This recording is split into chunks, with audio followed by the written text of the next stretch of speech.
얼마 전 저는 대학 청년부 시절에 공동체를 뜨겁게 섬기면서 젊의 시절을 불태웠던 선후배들을 만나는 시간을 가졌습니다. 아마 15년에서 20년 정도 만에 다시 만난 것 같습니다. 지금은 모두 다 중년의 아저씨, 아줌마가 되어서 이제 만나게 되었는데요. 공동체를 떠나서 그 이후에 어떤 삶을 살았는가 서로 이야기를 나누는 가운데 저마다 참 어렵고 힘든 일들이 있었다는 것을 알게 되었습니다.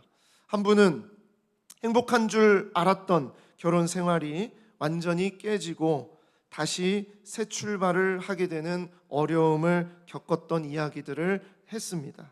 다른 한 분은 자식의 문제가 너무나 심해서 전쟁터와 같은 그런 삶을 살아가고 있다라고 이야기를 했고, 또 다른 한 분은 어느 날 아내에게 감당할 수 없는 질병이 닥쳐와서 그 이후의 모든 시간이 힘들고 어려운 시간으로 그렇게 살아가고 있다라고 이야기를 했습니다.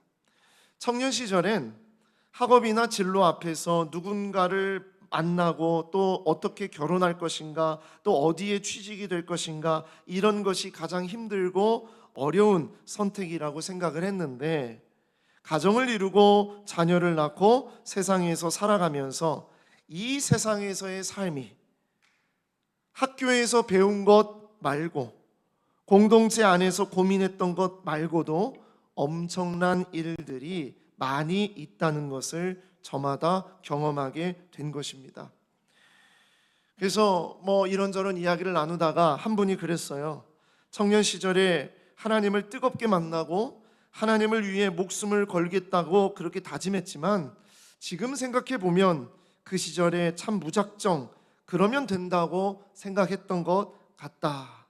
그렇게 하면 다 잘 될 줄 알고 그렇게 매달리고 온몸이 부서지도록 사역을 했는데, 그 이후에 고난이 몰려오니까 나의 믿음이 한순간에 와르르 무너지는 것을 보게 되었다. 어느 날 뒤를 돌아보니까 새벽부터 헌신하며 살았던 모습이 대체 무엇이었는가 고민하게 되었다. 그러면서 어려움이 생기니까 그 뜨거움이 사라지고 하나님과 점점 멀어지는 내 자신을 보게 되었다는 겁니다. 그러면서 한 분이 이런 고백을 하게 됐어요. 저는 이 고백 속에서 참 큰 은혜를 받았습니다. 그런데 요즘 깨닫게 되는 것이 하나 있는데, 그 시절 젊은 시절의 우리의 모습도 정말 귀했지만 지금의 삶도 정말 귀한 것 같다. 청년의 때와는 다른 게 있는데, 사실 청년 때에는 온몸이 부서지도록 섬기는 에너지가 있었고 지금은 그런 에너지가 못하지만 이 세상을 살아갈 힘이 나의 열심에 달려있는 것이 아니라는 것을 깨닫게 되었다. 지금도 지우고 싶은 시기가 있고 어려운 일이 그렇게 많은데도 흔들리지 않는 것이 있는데, 그것은 하나님께서 여전히 나와 함께 하신다는 그 고백이라는 거예요. 그렇게 우리가 이 세상 속에서 치열하게 살면서 때로는 아무런 소망이 없을 때에도 주님은 여전히 우리 삶에 함께하고 계시다는 것을 느끼고 있다. 청년 시절엔 뭔가 노력해야만 얻는 것이라고 생각했는데 그게 아니었어. 모두 다 하나님이 주시는 것이라는 것을 깨달았어 하면서 이런 이야기를 나누게 됐는데 참 제 마음에 감동이 일어났습니다. 오늘 여러분과 나누고 싶은 말씀이 바로 이런 것입니다.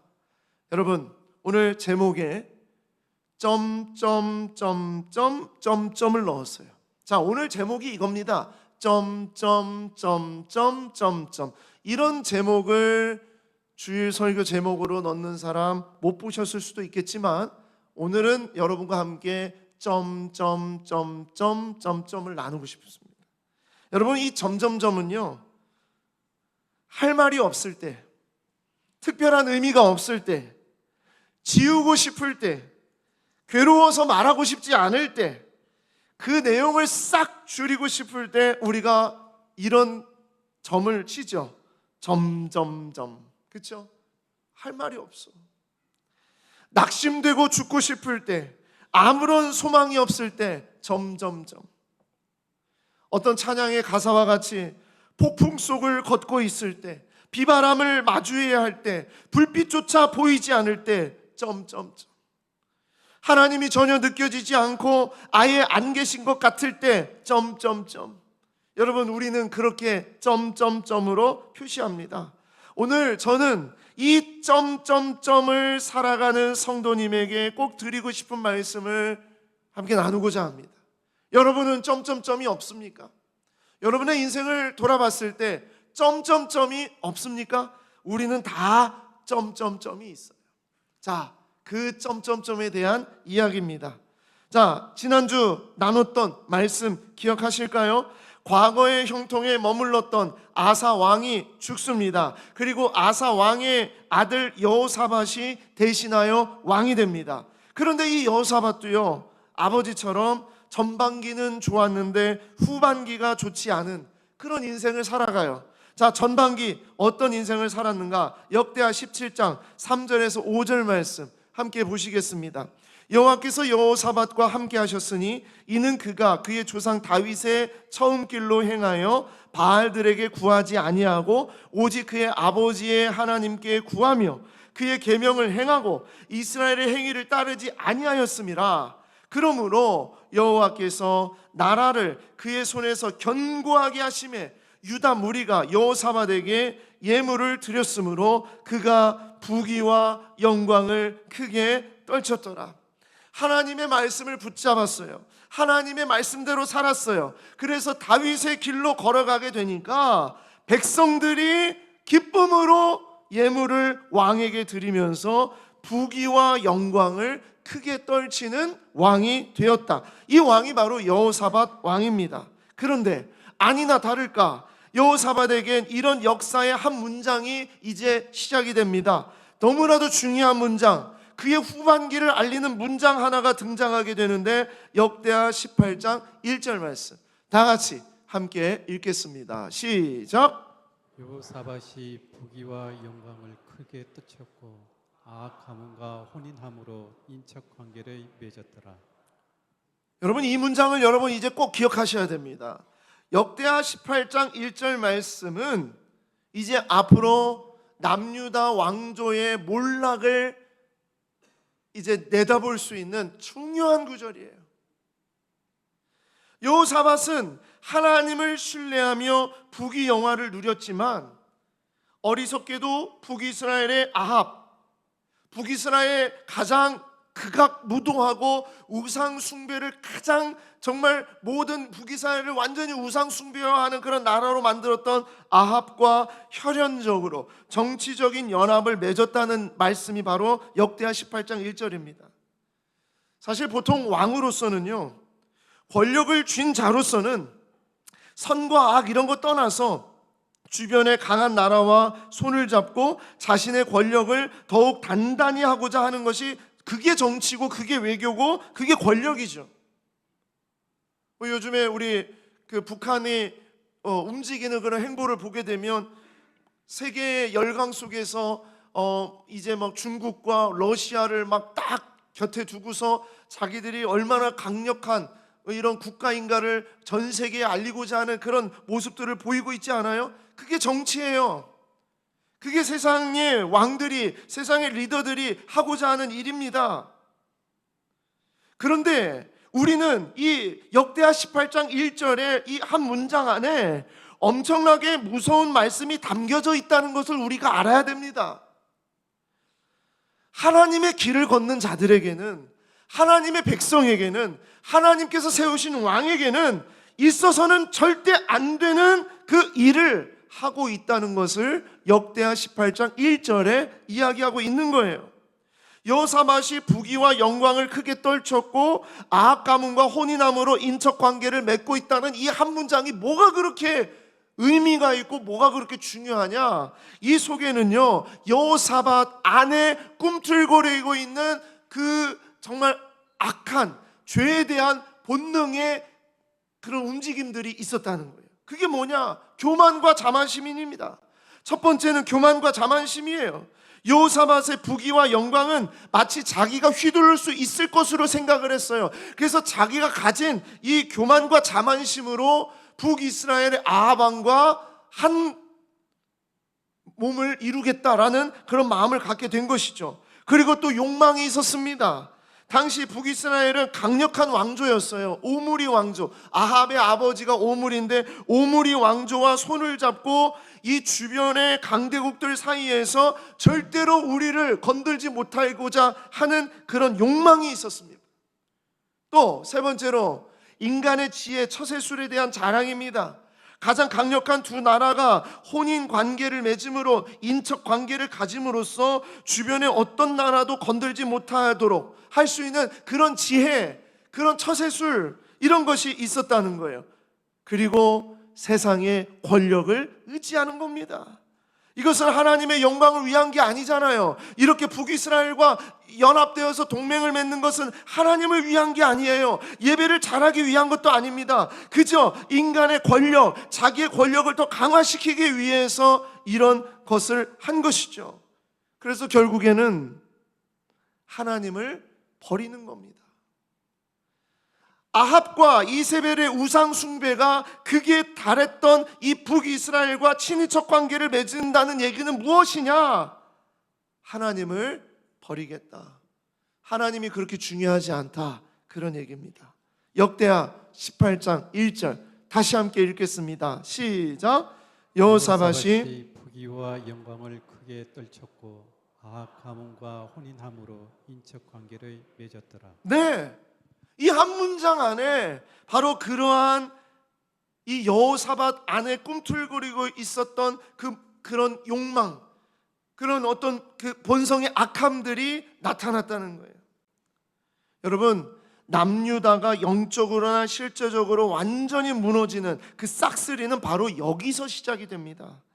아무것도 아닌데, 다른 나라도 다 그렇게 하는데, 모든 나라가 그렇게 하는데 바로 거기서 시작이 된다는 거예요.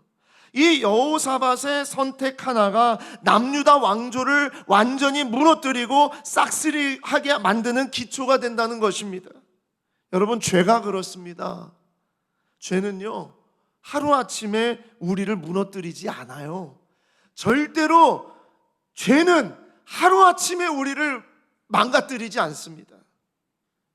아무것도 아닌 것에서, 다들 그렇게 하는 것에서, 심지어 그렇게 하니까 잘 되던데, 괜찮던데, 성공하던데 라는 바로 그런 것에서부터 죄는 시작이 되는 거예요. 여호사밧은요, 왔다 갔다 해요. 이렇게도 했다가 저렇게도 했다가 하나님을 붙잡았다가 우상을 숭배했다가 또 하나님의 말씀 앞에 무릎을 꿇었다가 그리고 또 저 북이스라엘의 이런 왕들하고 또 이렇게 연결을 했다가 왔다 갔다 합니다. 전쟁을 치르고 적군 앞에 설 때에는 하나님을 전심으로 구하고 선지자의 말씀 앞에서는 회개하는 모습을 보이기도 하지만, 그러나 또 평안하고 또 이제 가진 것들이 많아지고 힘을 얻게 되니까 자신의 힘과 세상의 힘을 더 선택하고 붙잡으려는 쪽으로 계속 움직여요. 역대하 20장 35절입니다. 유다 왕 여호사밧이 나중에 이스라엘 왕 아하시아, 이 아하시아는 아합의 아들입니다. 아하시아와 교제하였는데 아하시아는 심히 악을 행하는 자였더라. 심히 악을 행하는 왕하고도 계속 연결이 되는 이유는 뭡니까? 마음속의 욕망이 아직도 꿈틀거리는 거예요. 그리고 여호사밧은 자식에게 무엇을 물려주는가? 역대하 21장 2절에서 6절입니다. 여호사밧의 아들 여호람의 아우들 아사랴와 여이엘과 스가랴와 아샤랴와 미가엘과 스바랴는 다 유다왕 여호사밧의 아들들이라. 자, 이 아들들에게 뭘 줘요? 3절. 그의 아버지가 그들에게 은금과 보물과 유다 견고한 성읍들을 선물로 후히 주었고 여호람은 장자임으로 왕위를 주었다 그랬습니다. 여러분, 여기에 이 여호사밧이 아들들에게 하나님의 말씀을 전했고 하나님의 예배를 전했고 성전을 지키는 것을 전했고 율법을 전했고 하나님의 뜻을 전했다는 얘기가 단 하나도 나오지 않아요. 이 자녀들에게 은금과 보물과 견고한 성읍들을 후히 주었다 그랬습니다. 하나님의 말씀을 전하지 않은 거예요. 이 자손들에게 물질, 정말 좋은 거, 세상이 자랑할 만한 거, 권력, 힘 이런 거 줬다는 거죠. 여러분, 그랬던 이 아들이 어떻게 됩니까? 4절, 여호람이 그의 아버지의 왕국을 다스리게 되어 세력을 얻은 후에 그의 모든 아우들과 이스라엘 방백들 중에 몇 사람을 칼로 죽였더라. 왕권을 장악했던 큰아들 여호람은요, 자기의 동생들을 다 제거해버립니다. 그리고 리더들을 제거해버립니다. 무섭죠. 여러분, 우리 자녀들에게 뭘 물려줘야 됩니까? 좋은 거 물려주고, 물질 물려주고, 재산 물려주고, 많은 거 물려주고, 물려줄 것들 많이 있겠죠. 그러나 하나님의 말씀을 물려주지 않으면 어떤 일이 벌어지는지를 보십시오. 6절, 여호람이 왕위에 오를 때에 나이가 32세라. 예루살렘에서 8년 동안 다스리니라. 그가 이스라엘 왕들의 길로 행하여, 다윗의 길이 아닙니다. 이스라엘 왕들은 북이스라엘을 말하는 거예요. 우상 숭배하는 북이스라엘들의 왕들의 길로 행하여 아합의 집과 같이 하였으니 이는 아합의 딸이 그의 아내가 되었습니다. 성경에서 보통 이는 이라는 단어는요, 왜냐하면 이유는 그런 뜻이에요. 아합의 딸이 그의 아내가 되었습니다. 그가 여호와 보시기에 악을 행하였다 그랬어요. 역대하 18장 1절의 말씀, 그 아무것도 아닌 세상의 왕들이 다 하는 그런 짓을 했을 때 지금 어떤 일이 벌어져요? 이 집안에 이런 일이 벌어졌다는 거예요. 그리고 그것은 아합의 딸이 그의 아내가 되어서 여호와 보시기에 악을 행하게 되는 이런 상황으로 번져가고 있다는 것을 말하고 있는 겁니다. 여러분, 어떻게 하나님을 그렇게 간절히 구했고 그렇게 뜨겁게 기도하면서 찬양했던 자가 이렇게 변질될 수 있겠습니까? 그런데 있다는 거예요. 그렇다는 겁니다. 이것보다 더한 것이 인간이고요, 이것이 전적으로 부패한 우리의 모습이에요. 내가 하나님을 붙잡고요, 내가 어떤 노력을 해서 내가 하나님을 이렇게 해서 하나님이 나에게 그거 주신 것 같죠? 그러한 삶을 살게 하신 것 같죠? 아니요. 우리는 언제든지 하나님을 배반하고 하나님에게 등 돌리고 내 마음과 내 욕심대로 살아갈 수밖에 없는 그렇게 타락한 존재라는 것을 알아야 됩니다. 우리가 우리의 힘으로, 능력으로, 지식으로 하나님을 붙잡는 것이 결코 아니다라는 얘기예요. 이렇게 남유다가 너무나도 엉망으로 가게 되니까 북이스라엘의 선지자로 있었던 엘리야가 있었어요. 북이스라엘의 일도 지금 복잡하고 북이스라엘의 아합 때문에 정신없고 하나님의 말씀을 전하는 것도 너무나 힘든 일인데, 남유다가 지금 꼴이 엉망이니까 남유다의 왕을 향해서 이렇게 북이스라엘의 선지자 엘리야가 글을 썼습니다. 역대하 21장 14절 15절입니다. 오직 이스라엘 왕들의 길로 행하여 유다와 예루살렘 주민들이 음행하게 하기를 아합의 집이 음행하듯 하며 또 내 아비 집에서 너보다 착한 아우들을 죽였으니, 여호람 왕에게 말하는 거예요. 너가 지금 무슨 짓을 하고 있는지 아느냐? 그때 15절, 여호와가 내 백성과 내 자녀들과 내 아내들과 내 모든 재물을 큰 재앙으로 치시리라. 또 너는 창자에 중병이 들고 그 병이 날로 중하여 창자가 빠져나오리라 하셨다 하였더라. 이게 북이스라엘의 선지자인 엘리야가 쓴 글입니다. 그런데 이 말씀대로 여호람은 그렇게 죽고 자녀들도 전쟁 속에서 다 죽임을 당합니다. 그리고 유일한 아들, 한 아들, 막내 아들 아하시야가 유일한 아들로서 남아서 그가 그 다음에 왕이 돼요. 역대하 22장 1절에서 3절입니다.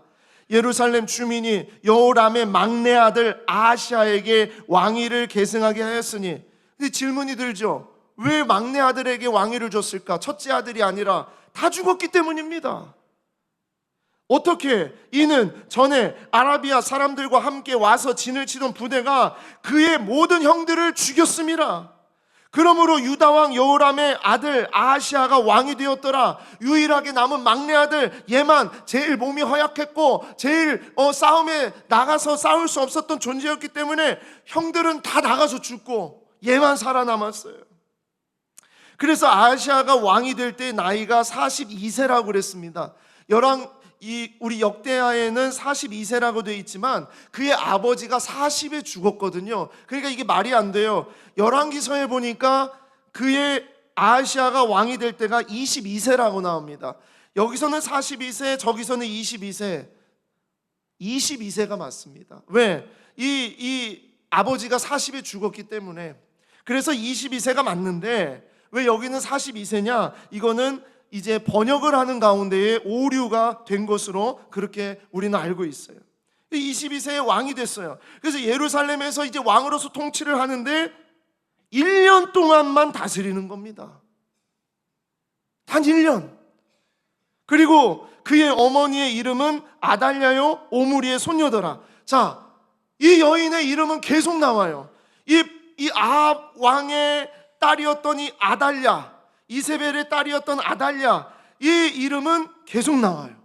무슨 얘기입니까? 남유다가 아달랴, 이 아합 가문의 그런 이 추악한 그런 마음을 가지고 있었던 우상 숭배를 했던 이 가문의 이야기가 남유다에 완전히 지금 퍼져나가고 있다는 것을 말하고 있는 겁니다.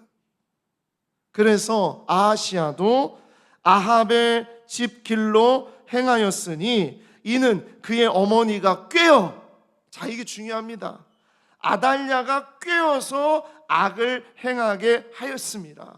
남유다는요 완전히 북이스라엘의 우상 숭배에 완전히 이제 장악을 당하게 된 것입니다. 역대하 18장 1절이 어떻게 되어가고 있는지를 여러분들에게 말씀을 드리는 거예요. 역대하 18장 1절은 그저 당시 세상의 나라들이 다 이런데 뭐 하는 그런 의미로 시작했을지 모르지만 여호사밧의 25년 기간 가운데에 아합의 가문과 동맹을 맺고 그 다음에 아들 여호람이 8년 가운데에서 아달랴라는 이 공주를 맞이해서 결혼을 하게 되면서 그렇게 하게 됐고, 그리고 나서 이 아하시아는 단 1년만 있을 수밖에 없는 그런 상황 속에 아달랴라는 이 여인이, 이 여자가, 왕비가 남유다의 모든 실권을 장악하게 되는 것을 말하고 있는 거예요. 보세요. 25년, 8년, 1년 점점 유다의 가문이, 다윗의 가문이 점점 쇠약해져 가는 것을 말하고 있는 것입니다. 그런데 아하시아는 어처구니 없이 1년 만에 죽었다라는 거예요. 그 죽은 것이 너무나도 정말 어처구니가 없어.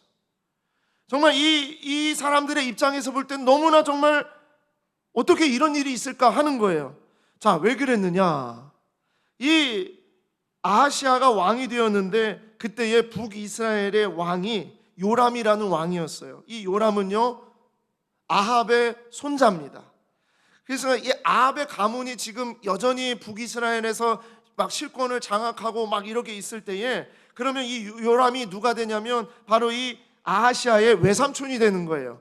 자기 엄마의 오빠가 되는 거예요. 그래서 자기 엄마의 오빠인 외삼촌이 전쟁에 나갔다가 상처를 받습니다. 그래서 이제 병을 얻게 됩니다. 그렇게 되면서 쓰러져 있다는 이야기를 듣고, 그래서 남유다에 있었던 이 아하시아가 이 군대 장관들을 데리고 방백들을 데리고 외삼촌을 문병하러 올라가는 거예요.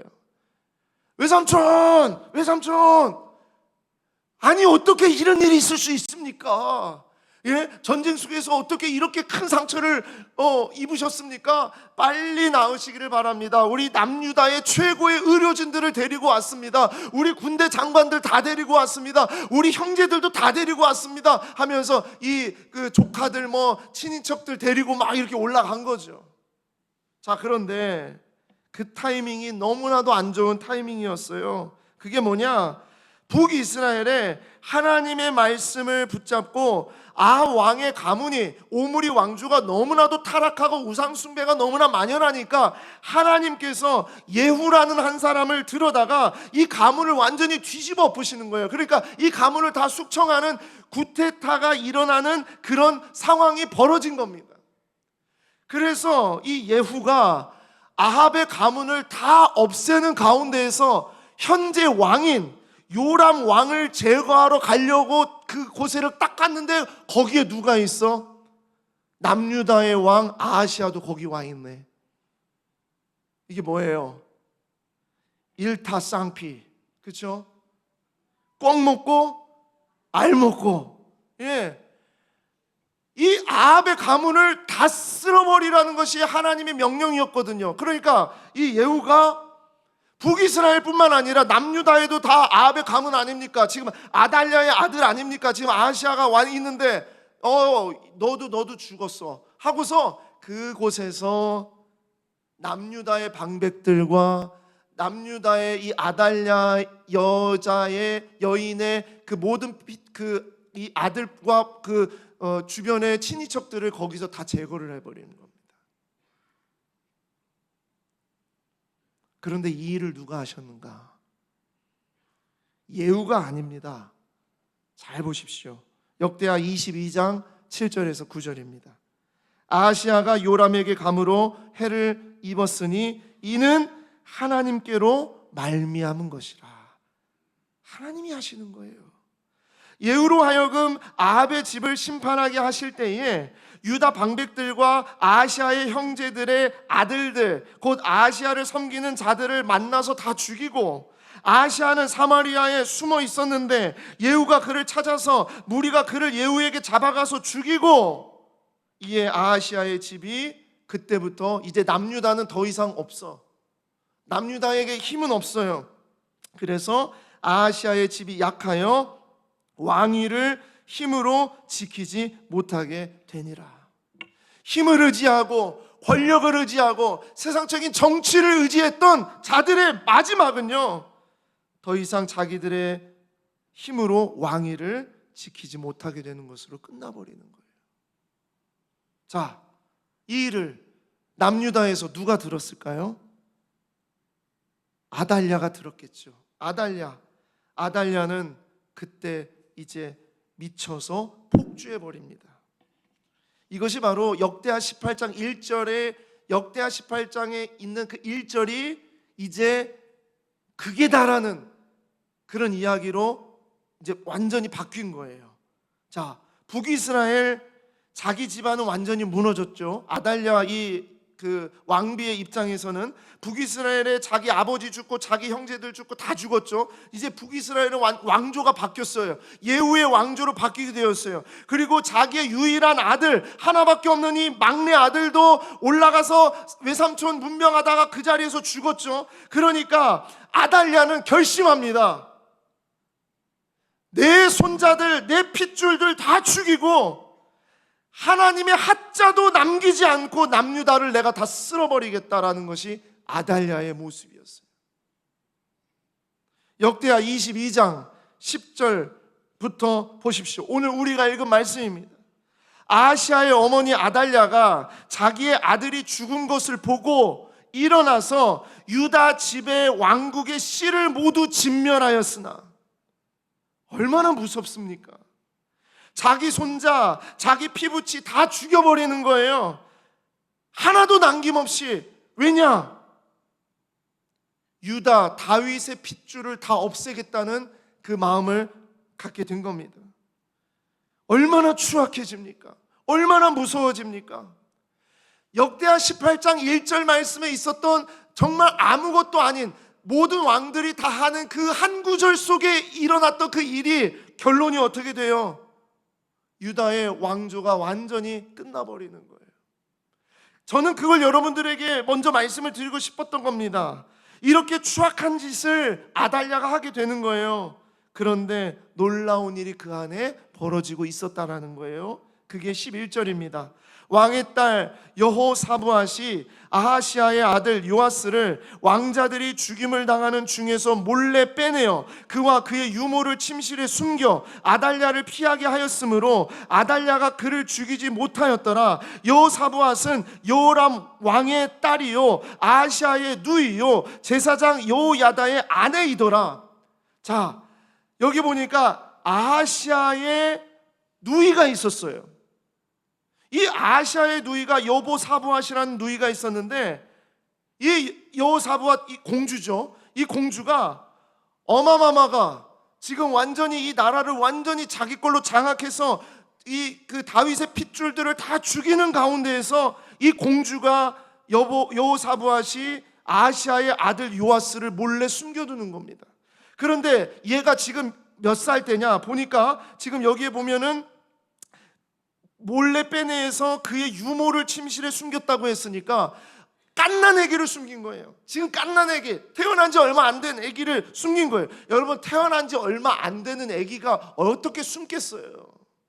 그렇죠? 하나님의 역사와 하나님의 일하심 아니면 이것을 말할 수 있고 이것을 해석할 수가 없어요. 어쨌든 이 여호사부앗은 이 과정 속에서 이 핏줄을 살려줘야 된다 라는 그 마음을 가지고 이 공주는 이런 일을 하게 됩니다. 여러분, 이것은 우리에게 무엇을 얘기하고 있느냐? 인간의 죄악과 거짓된 영에 사로잡힌 자가 이 세상에 아무리 강하고 이 세상에 아무리 힘이 있고 자기가 마음껏 쥐락펴락할 수 있는 권력이 있다 하더라도요, 절대로 감당할 수 없는 분이 계시다는 것을 말하고 있는 겁니다. 그게 누구시냐? 하나님이시라는 거예요. 자, 12절 보세요. 요아스가 그들과 함께 하나님의 전에 6년을 숨어 있는 동안에 이 갓난 아기가 성전에서 6년을 숨어 있는 동안에 아달랴가 나라를 다스렸더라.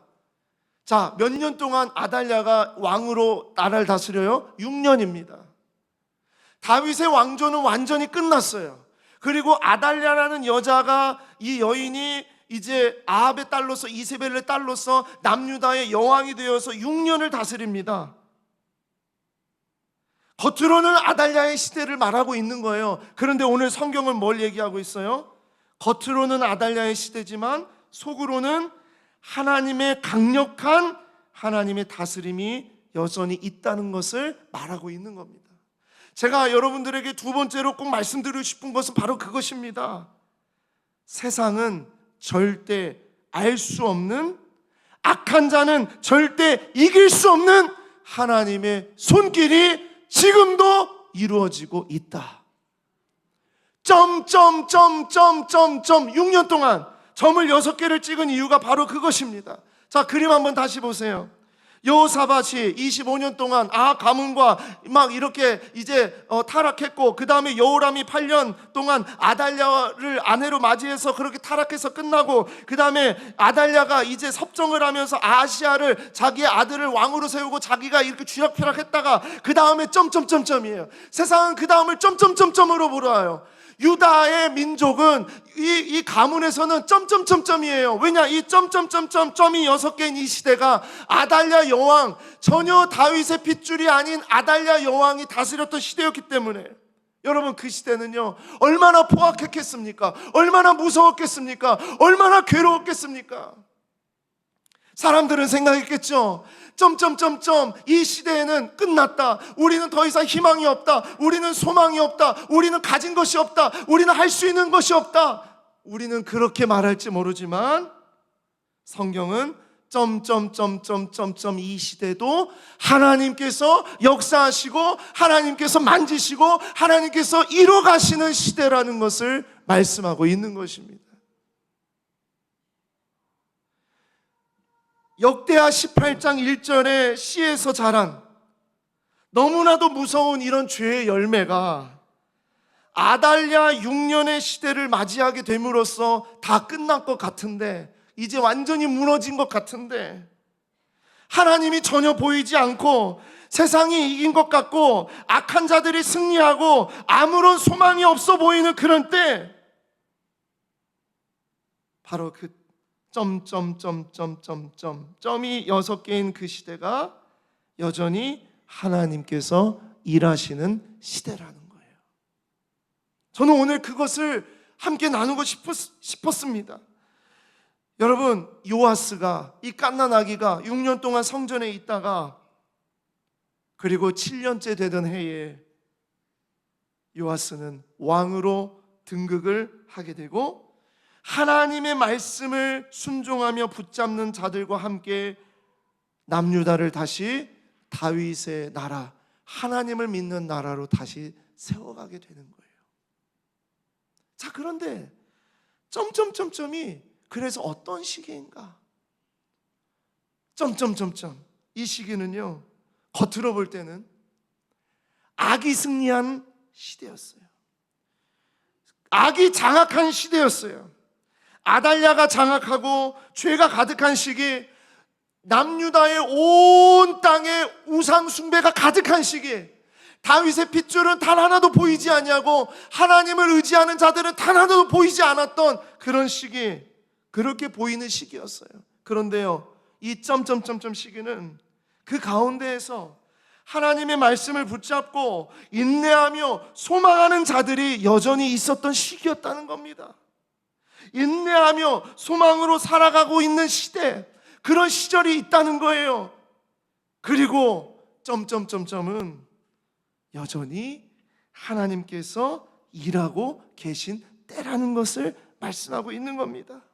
우리의 눈으로는, 세상의 눈으로는 다 끝난 것 같지만 하나님이 하시고 하나님이 이루시는 시기가 바로 이 시기였다는 것을 말씀드리고 싶은 겁니다.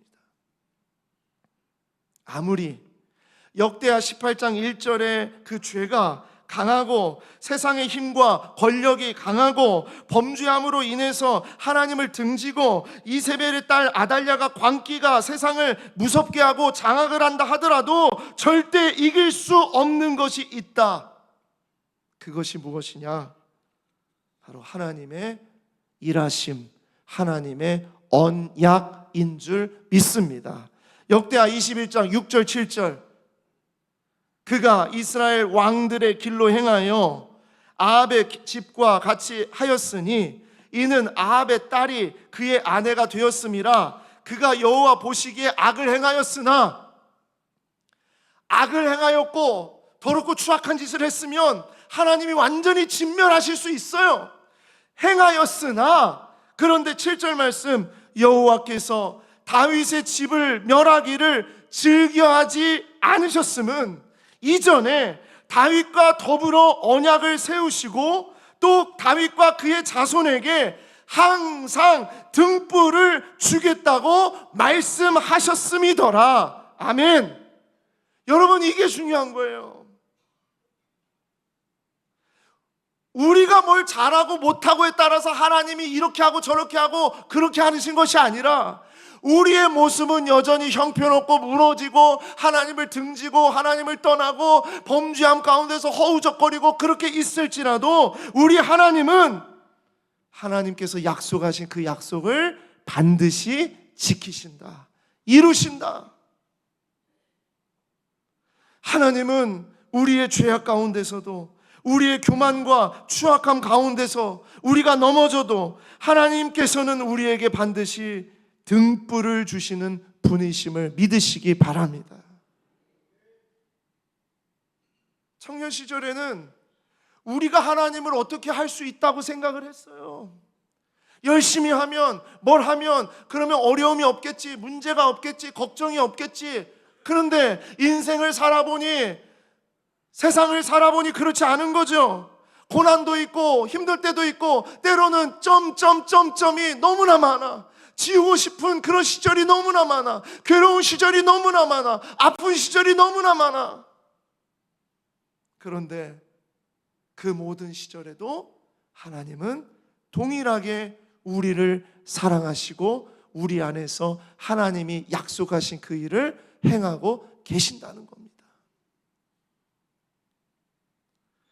남유다는 6년 동안 아달랴의 시대로 살아갑니다. 폭정과 추악한 우상숭배가 얼마나 크게 달했겠습니까? 그러나 하나님의 은혜와 사랑은 언약하신 대로 반드시 이어져 갑니다. 인간 때문이 아니라, 이 세상 때문이 아니라 하나님의 신실하시고 영원하신 하나님의 약속 때문에. 사랑하는 여러분, 우리는요 때로 아하시아와 요아스 사이에 점과 같은 시절을 살아가게 됩니다. 세상이 왜 이 모양이야? 왜 내 삶은 이래? 지우고 싶고 너무나 괴롭고 정말 없애버리고 싶은 점과 같은 시절이 있단 말이에요. 그런데 그 점의 시기가 결코 쓸모없거나 무가치하거나 지워야 하는 시절이 아니라, 그때에도 주님은 주님의 약속대로 주님의 일을 성실하게 이뤄 가시는 시절이라는 그 믿음을 꼭 붙잡으시기를 바랍니다. 제가 몇 번 말씀드렸죠. 저 북녘 땅, 북한 땅, 그토록 강력해 보이는 아달랴의 시대 아닙니까? 지금 북한은요 시대예요. 동방의 예루살렘이라 불리웠던 평양이 지금 저렇게 되었고, 북한 땅에 정말 교회가 다 싹쓸이 되고, 이 남한보다 훨씬 더 많았던 그 북한의 교회들이 다 없어지고, 그렇게 되면서 지금 북한 땅은 점과 같은 시대를 살아가고 있잖아요. 그런데요 여러분 아시죠? 그 속에서 북한 땅 가운데에서 일하시는 하나님의 사람들이 있다는 것을 여러분 우리는 절대 잊어서는 안 됩니다. 인도의 선교사님들이 연락을 주세요. 인도에 핍박을 받고 있습니다. 인도의 교회가 불타오르고 있습니다. 인도가 너무나 어렵습니다. 성도들이 정말 이렇게 핍박 가운데 있습니다. 그래도 그 가운데에 힌두교인들이 기독교인으로 개종하는 역사가 지금 계속 일어나고 있어요. 저 중동 지역의 무슬림들이요, 그렇게 강력한 무슬림들이 예수 그리스도 앞에 무릎을 꿇고 개종하는 역사가 일어나고 있어요.